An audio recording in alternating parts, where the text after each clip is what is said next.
بڕیارە مانگی 11 عێراق هەموو ئەم خەڵکە بژمێرێت.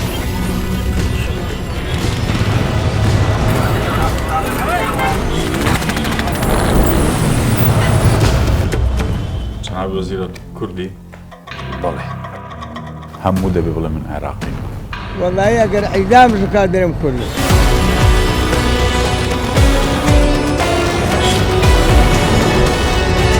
سەرژمێریەک ناکەین ئەگە بزانین خەتەرە لەسەر داهاتووی کەرکووک و ناوچە کوردستانەکان. ناچارین سەرژمێری بکەین تەنانەت ئەگەر تەنیا لە 15 پارێزگای عێراقیش بێت. ڕێکارەکان چیم؟ حەبوو، کۆندۆم و دەرزی لە پارێزگای سلێمانی زۆرترین ڕێکارەکان دەگرنە بەر. خەتەرە.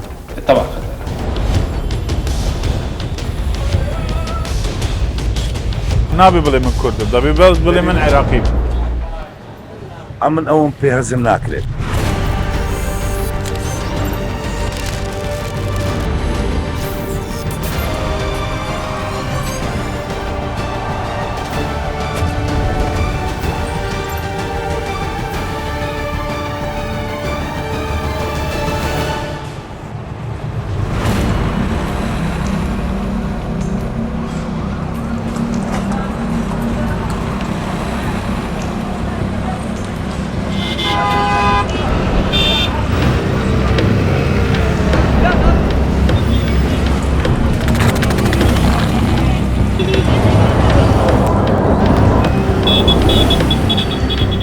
لە چۆڕیانێکی گەورەدا لێرە بەغدایە دروستتر بڵێم مەدینەی سەدرە شارێکە لە نێو شاردا لێرە نیزامی ڕێخستن و ڕێگەدان بە یەکدی بەدی ناکرێت. بەغدای قەرەباڵغ پڕ لە خەڵک و جەنجاڵی سیاسی. ئەم خەڵکە هەموو چاوەڕێن مانگی 11 ئەم ساڵ سەرژمێری گشتی بکرێت، بەڵام ترسێکی جددیش هەیە لە پشت سەرژمێریدا ئامانجی سیاسی و گۆڕینی دیموگرافیا هەبێت.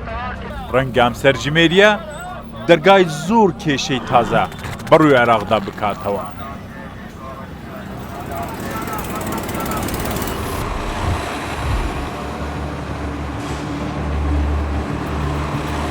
بەناو کۆڵانەکانی مەدینەی سەدردا گەڕام، خەڵکم بینی هەندێکیان دەڵێن ژمارەی دانیشتوانی ئەم شارە 4 ملیۆن کەس دەبن، هەیە دەڵێن نا 4 کەمە 6 ملیۆنین، هیواش هەیە حەز دەکات زۆرتر بن، دەڵێن ناوەڵڵا 15 ملیۆنیش دەبین.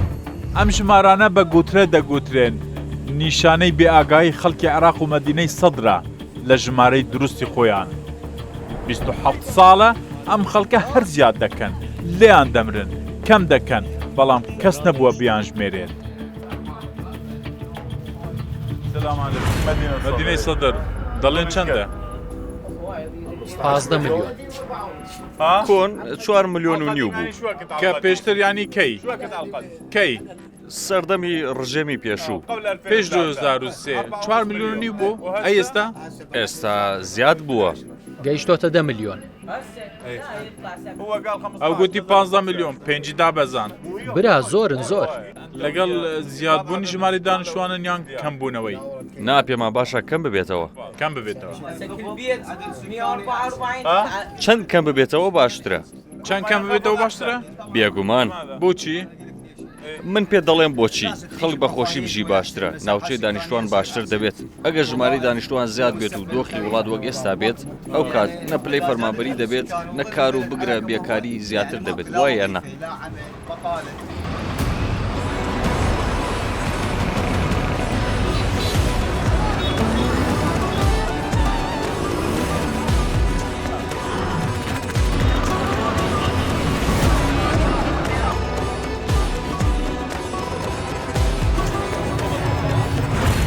بڕیارە مانگی 11 عێراق هەموو ئەم خەڵکە بژمێرێت کە لە ساڵی 1997ەوە واتە دروست 27 ساڵ پێش ئێستا عێراقیەکان نەژمێراون و ئێستا دەڵێن 2 بەرامبەر زیاد بووە لەو کاتەوە. ئەپرسین ئەم سەرژمێریە چ لە عێراق دەگۆڕێت و عێراق بەرەوکوێ دەبات و بۆ پرسیاری ناسنامە و نەتەمە لە لیستی سەرژمێری دەرهێنراوە کە دەبێ هەموو کەس بڵێ من عێراقیم. من هیڤدار ئەحمەد لە بەغدام، سەرژمێری لە عێراق هێشتا ماویەتی.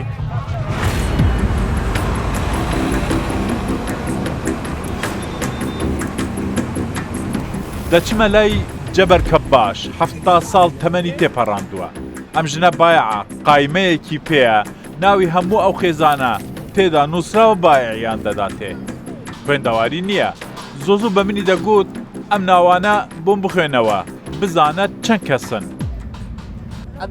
یەک خێزان سیوێ کەسن بەڵێ لەکوێن لەو نزیکەیە وەرە وەرە ماڵەکەم پیشەمدا ئەو خانووە لەکوێیە ماڵیان لەم ڕیزەیە و سیویەک کەسن ئەوەی سیوێ کەس لە ماڵێکدان ماڵیان پێدەزانیت ماڵی ئێمەیە بڕۆ لەگەڵی ماڵەکەم پیشەمدا حەجیە زۆر سوپاس زۆر بەخێر بێ ئێوە چەند کەسن لە ماڵەوە نەمان ژماردوو نەتان ژماردیە ماڵتان دوورە نزیکە ئەو خانووە ئێنگووە بەڵێ و ماڵی ئێمەیە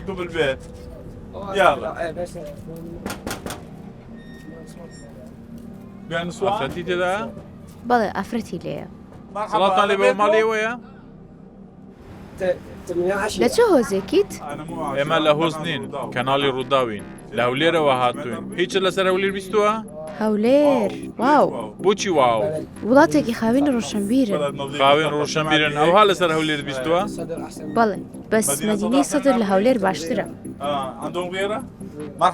سڵاوت لێ بێت ئێوە باشن بەخێر بێن سەرچاو لای حەجیە بووم لێم پرسی کێ زۆرترین ئەندامی خێزانی هەیە گوتی ئەم خانووە 31 کەسی تێدا دەژی ڕاستە 31 کەس بەڵێ ڕاستە لەم خانووەدا 72 مەترە لەمان گیانزە سەرجمێری گشتی دەکرێت بەڵێ ئێوە لەگەڵ زیادبوونی ژمارەی دانیشتوانن یان کەمبوونەوەی ئێمە لەگەڵ ئەوەین هێشتا زیاتر بێت نەک بەس زیاد بکرێت لەسەروی زیاد زیادبوونی ژمارەی دانیشتوان جوان نییە بەڵام چی بکەین ئێمە عراقی ڕاهاتوین کە دەبێ منداڵ زیاد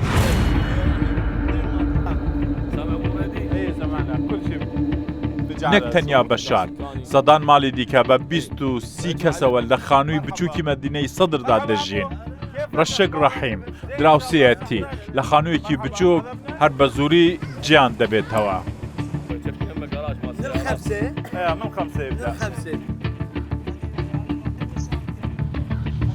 ئەمە کوڕیتووە؟ بەڵێ ئەو کوڕی منە چەند کوڕت هەیە؟ سێ کوڕمەیە خێزاندارن؟ بەڵێ هەر سێکەیان هەرسێکیان لەو خانووەدان؟ هەمویان لێرە دەژی هەمونیوەکە 126 مەترە بەشتانەکە؟ بەڵا بە زەحمەت دەتوان سێری ماڵەکە بکەین؟ بەڵێ فەرموو ئەمە ژوورێکە ئەوە ژوورێکی دیکەیە لەسەرەوەش دوو ژووری لێیە کا ژووری تو؟ سەرەوە لە سەرەیە بۆ یەک کەسە دەتوان سێری ژوورەکەت بکەین؟ بەڵە فەرموو ئەمە ژووری براکەمە ئێستا لە دەرەوە ئەویش خێزاندارە ئەمە ژووری منە تۆ خێزان و منداڵەکان لەم ژوورەدا دەژین؟ بەڵێ چەند مناڵت هەیە؟ 4 منداڵم هەیە هەمووتان لێم ژوورەدا دەژین؟ بەڵێ 4 چەند ساڵە خێزانداری؟ من لە ساڵی 2010 ژیانی هاوسەرگیریم پێکێناوە لە 2010ەوە لەگەڵ منداڵەکانت ئەمە کوڕیتووە؟ بەڵێ ئەمانە کوڕی من وەرە سەیف حەموودی وەرە باوکە وەرە ئەمە سەیفە کیان حەموودی ڕەیان و ڕوسلیشم هەیە 5 هەیە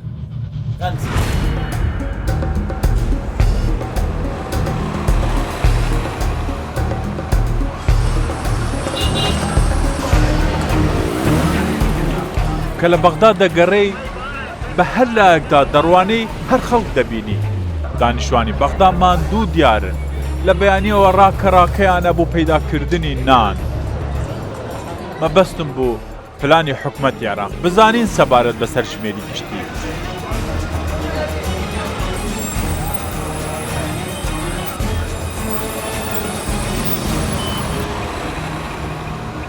چوینە وەزارەتی پلاندانان کە لایەنی معنی پرۆسەکەن لێرە زانیم وەزارەتی پلاندانانی عێراق لەگەڵ هەرێمی کوردستان لە کێشەیەکی قوڵدان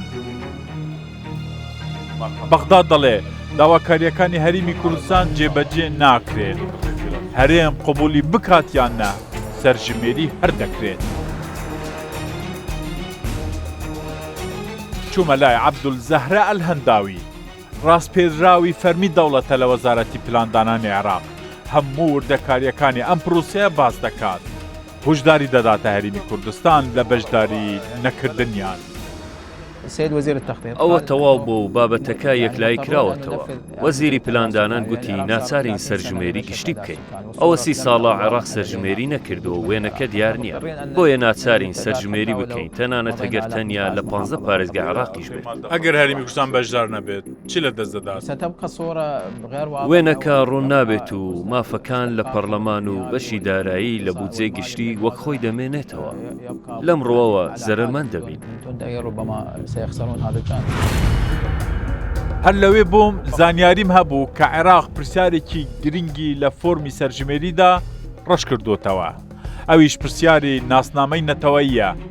عەبدولزەهرەش گوتی باشترە لا بدرێت. سەرژمێری گشتی بەبێ پرسیاری نەتەوە سەرژمێریەکی تەوەوە؟ نەتەوە یەکگرتوەکان هەندێک پێوەریان بۆ سەرژمێری گشتی داناوە. دەڵێن هەر پرسیارێک ناکۆکی لەسەر بێت و ببێتە هۆی هەڵۆشاندنەوەی پرۆژەکە یان تەگەرە دروست بکات. باشترە ئەو پرسیارە لا ببرێت. ئێمە لەم سەرژمێریەدا دەمانەوێت نەخشەیەکی نوێ بۆ دۆخی دانیشتوانی عێراق دابنین. دەبێ بچینە هەولێر. لەوێ حکومەتی هەرێمی کوردستان هەیە لە گفتوگوی چردان لەگەڵ بەغدا لەسەر پرسی سەرژمێری. لە ڕێگای گەڕانەوە بۆ هەولێر بە کەرکووکدا تێپەڕین. چارەنووسی کەرکووک و ناوچە کێشە لەسەرەکان پرسیارێکی گرنگە. داخ و چارەنووسی ئەو ناوچانە چی بەسەر دێت؟ گەیشتە هەولێر. بە شوفێرەکەم گوت ڕاست دەچینە وەزارەتی پلاندانان لە شەقامی 6 مەتری.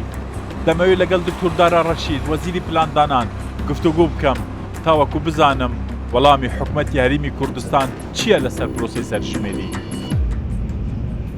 هەرکە گفتوگووەکەمان دەست پێ کرد زانیم کێشەی نێوان هەولێر و بەغدا لەسەر سەرژمێری زۆر لەوە قوڵترە کە من تێگەیشت بوو. ئەمە تاریخەکی بەو نەسەی مەئساییمان هەیە لەگەر پرۆسەی سەرژمێری لە عێراق. بە ئاسانی ناین خۆمان لە سەرژمێرێک بدەین کە ئەولامان لێ دیار نەبیتن کە زەماناتمان نەبیتن. ناتوانانی ئێستا ئەم گەرنتی بدەم برم ئەو سەرژمێری سیاسی نابیتن. ئەم سەرژمێریە خەتەرە خەتەر. ئەمە قسەی دکتۆر دارا ڕەشیدە. ترسی ئەوە هەیە لە ڕێگای ئەم سەرژمێریەوە هەیمەنەی پێکهاتەکانی دیکە لەسەر کەرکووک و ناوچەکانی دیکە زیاتر بکەن. قەراری کوتایی گۆ بەشدار دەبن یان قەراری کۆتایی ئەوەیە ئەمە سەرژمێریەک ناکەین ئەگە بزانین خەتەرە لەسەر داهاتووی کەرکووک و ناوچە کوردستانەکانە جەل لە خانەقین هەتا شەنگال ئەگەر بەوەی کە ئەوەی ئێستا ئەوەی کە ئێستا هەیە کە ئیتفاقاتانێکەوە باسمان کردیە لەسەر کەرکووک و ناوچە کوردستانەکان ناکرێت. خەتەرە طبعا خەتەرە. طرحی حکومەتی اتحادی بوو کە زەمانات بدەنەما لە بۆ ناوچە کوردستانیەکان کە بێت لە ئەلکترۆنیەکەی دوو نسخەی وەرەقی هەبیتن دوو عەدادەکەی کە پڕیکەنەوە نسخەک بێتە هەرێم نسخەستا بەغدا. ئەوە پێشنیاری خۆیان بووە کە لۆمەیان کردیان وەمە پێ رازی بووینە. دواتر ئێستا دواتر هەر ڕۆژە حەجەک دروست دەبیتن کە فەنیە نابی. طبعاً بە منیان وت یەک مانگ پێش ئێستا فەنی ئەبەدەن نابێت. ئەگەر ئەو ئەبەدەن نەبیتن ئەبەدەن شتێکەش نابی. ئەمن ئەگەر زەمانات سەرژمێری نابی.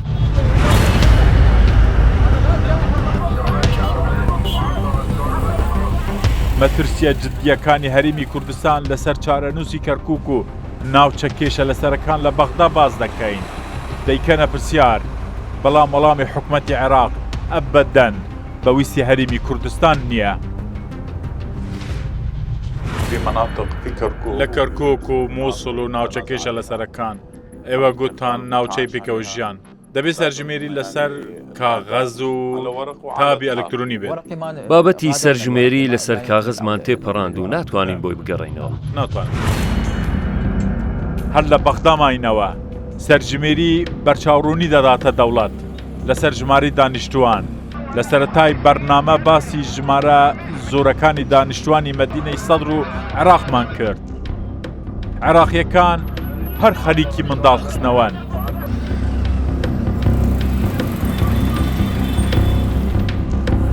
دەمەوێت زانیاری فەرمی بەدەست بهێنین ساڵانە لە عێراق چەند منداڵ لەدایک دەبن دەبێ بچینە وەزارەتی تەندروستی بەشی لەدایک بوونی تەندروست دکتورە ڕەغەت عەبدولڕەزا بەرپرسی ئەو بەشەیە سیاسەتی حکومەتی عێراق لەسەر ژمارەی دانیشتووان ڕوون دەکاتەوە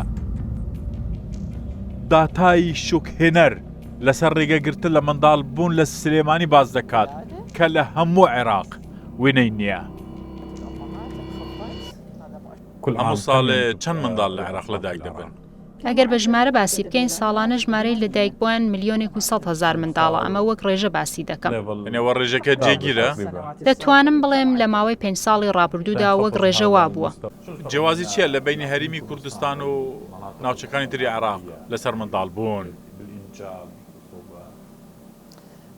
لە هەرێمی کوردستان گرتنەبەری ڕێکاری منداڵ نەبوون و ڕێخستنەوەی خێزان زیاترە ئەگەر بەراوردی بکەین بە ناوچەکانی دیکەی عێراق لە پارێزگای سلێمانی زۆرترین ڕێکارەکان دەگرنە بەر ڕێکارەکان چیم کە بەکاردێن بۆ ڕێخستنەوەی خێزان حەبوو کۆندۆم و دەرزی لێدان و حەبەکان بە هەردوو جۆرەکانی و دانانی لەولەب بێ بەرامبەرە بێ بەرامبەرە تركزون على منطقة ئەوە تەرکیز لەسەر هەندێک ناوچە دەکەن لە بیان پارێزگای هەموو پارێزگاکان لە پلانی ئێمەدان چالاکی ئێمە زیاتر لە ناوچە دووری دەستەکان و گوندەکانە لە ڕێگەی تیمی پزیشکی گەڕۆکەوە لەبەر ئەوەی لە دایکبوون لەو ناوچانە زیاترە؟ بەڵێ لەو ناوچانە منداڵبوون زیاترن وەک لە شارەکان گرتنەبەری ڕێکارەکان بۆ ڕێخستنەوەی خێزان لە ساڵی 2011 بە ڕێژەی لە 165 بوو لە ساڵی 2021 ئەم ڕێژەیە بۆ 171 زیاد بووە لە هەریمی کوردستان ترسی خەڵک لەسەر ئەوە بوو لە ناوچەکانی ناوەڕاست و باشووری عێراق ساڵانە 1 ملیۆن منداڵ لەدایک دەبن ئێستا ترسێکی دیکە لە ڕێگەی سەرژمێریەوە دەرکەوت کە ڕەشکردنی پرسیاری نەتەوەیە لە فۆرمی سەرژمێریدا جناب وەزیر کوردی بەڵێ ئەکید بۆ کوردن لە عێراق بەڵێ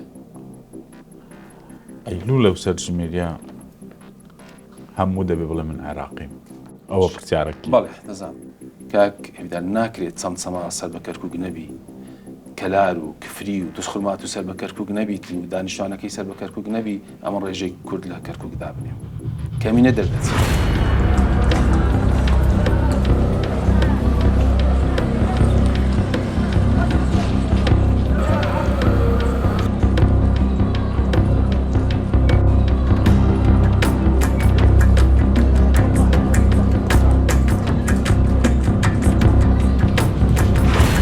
نووسیانە عێراقی بەس عێراقی والله دا من كردم عراقي زمانش كيف الخوتان كرد مو عراقيش هەردووکی والله اگر اعدام زكاه درم كله اذا كل وخطره دەبێ بەس بڵێ من عێراقیم ئەمن ئەوم پێ هەزم ناکرێت پێت هەزم ناکرێت نەخێت مەزم ئەمە ئێستا سەرژمێری بێت فۆرم بێتنەوە من دەنووسم کوردستانی عراق ئەگەر وتینە ئللا عێراقی نانووسم ئەخ دەبێ بنووسی نانووسم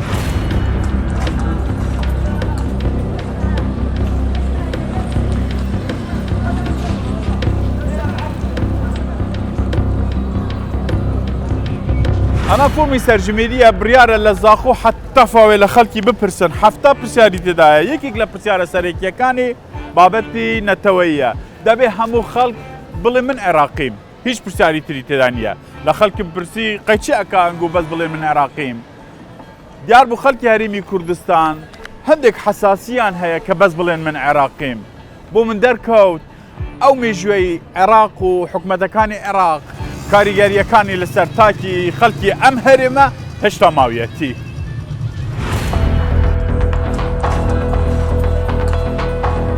سەرژمێری مانگی 11 ئەم ساڵ لە عێراق تەنیا سەرژمێری دانیشتوان نابێت بەڵکو بەڵگەیەک دەبێت لەسەر داڕشنەوەی نەخشەیەکی نوێ لە عێراق کە کێ تێدا باڵا دەست دەبێت و کێش مافراو دەبێت ئەمە تەنیا بەوەرگرتن و بڕیاری خەڵک دەبێت لە چارچێوەی فۆرمێک کە هێشتا دەستی پێ نەکراوە کەوتوتە ژێر پرسیارێک کە پێکهاتەکان لەم وڵاتە لە داهاتووی خۆیان دەترسن.